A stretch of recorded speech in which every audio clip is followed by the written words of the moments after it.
고린도전서 15장 20절에서 34절 말씀을 교독합니다. 그러나 이제 그리스도께서 죽은 자 가운데서 다시 살아나사 잠자는 자들의 첫 열매가 되셨도다. 사망이 한 사람으로 말미암았으니 죽은 자의 부활도 한 사람으로 말미암는도다. 아담 안에서 모든 사람이 죽은 것 같이 그리스도 안에서 모든 사람이 삶을 얻으리라.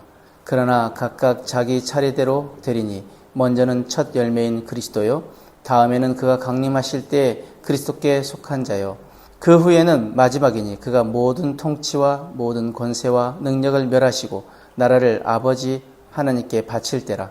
그가 모든 원수를 그 발 아래 둘 때까지 반드시 왕노릇 하시리니 맨 나중에 멸망받을 원수는 사망이니라. 만물을 그의 발 아래 두셨다 하셨으니 만물을 아래에 둔다 말씀하실 때 만물을 그의 아래에 두신 이가 그 중에 들지 아니한 것이 분명하도다. 만물을 그에게 복종하게 하실 때에는 아들 자신도 그때의 만물을 자기에게 복종하게 하신 이에게 복종하게 되리니 이는 하나님이 만유의 주로서 만유 안에 계시려 하심이라. 만일 죽은 자들이 도무지 다시 살아나지 못하면 죽은 자들을 위하여 세례받는 자들이 무엇을 하겠느냐? 어찌하여 그들을 위하여 세례를 받느냐? 또 어찌하여 우리가 언제나 위험을 무릅쓰리요?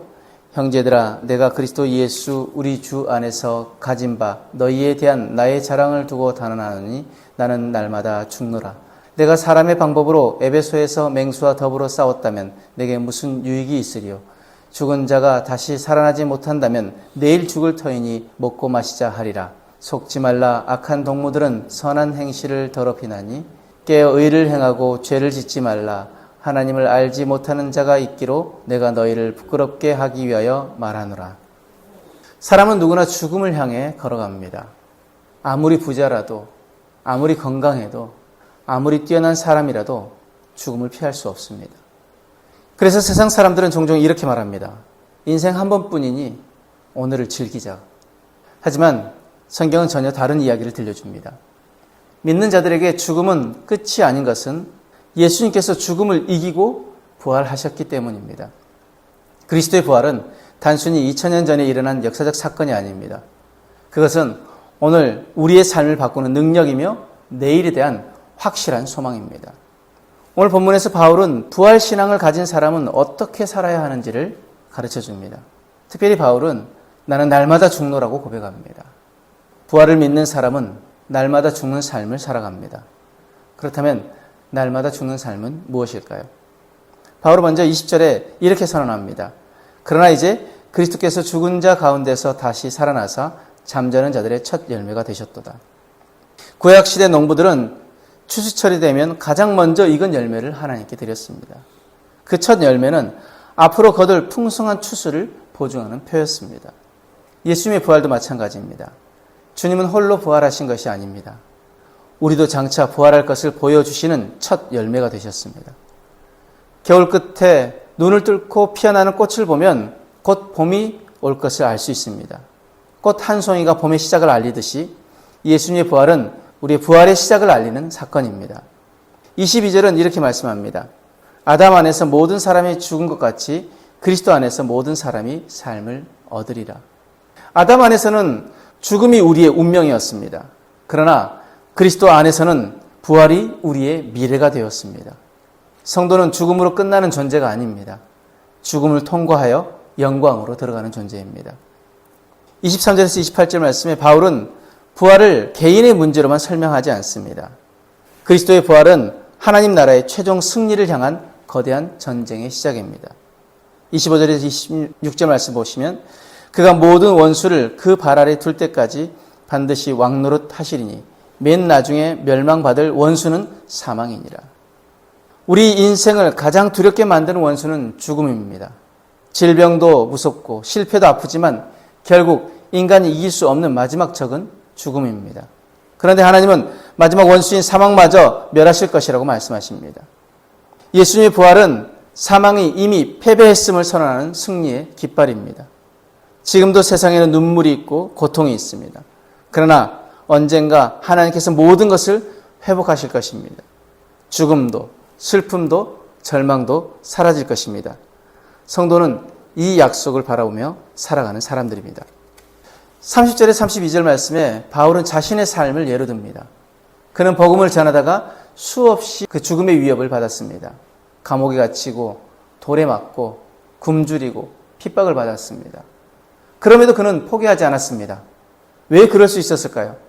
바로 부활을 믿었기 때문입니다. 그래서 31절에 그는 이렇게 말합니다. 나는 날마다 죽노라. 이 말은 매일 육체적으로 죽는다는 뜻이 아닙니다.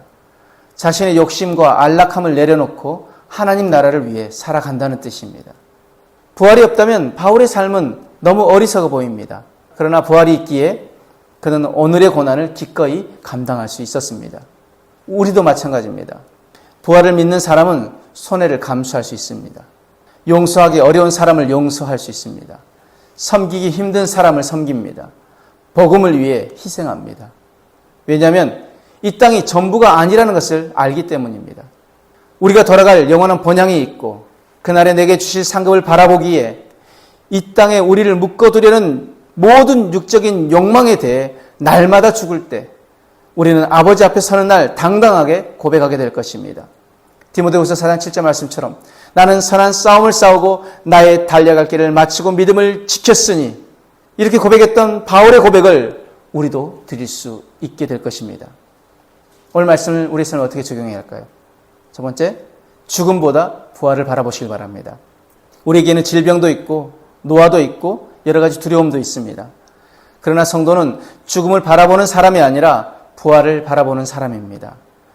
예수님이 살아나셨기에 우리도 살아날 것입니다.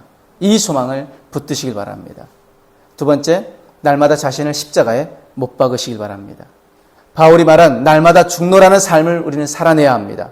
내 자존심을 죽이고 내 욕심을 죽이고 내 고집을 죽임으로 그리스도가 내 안에서 살아 역사하시도록 해야 합니다.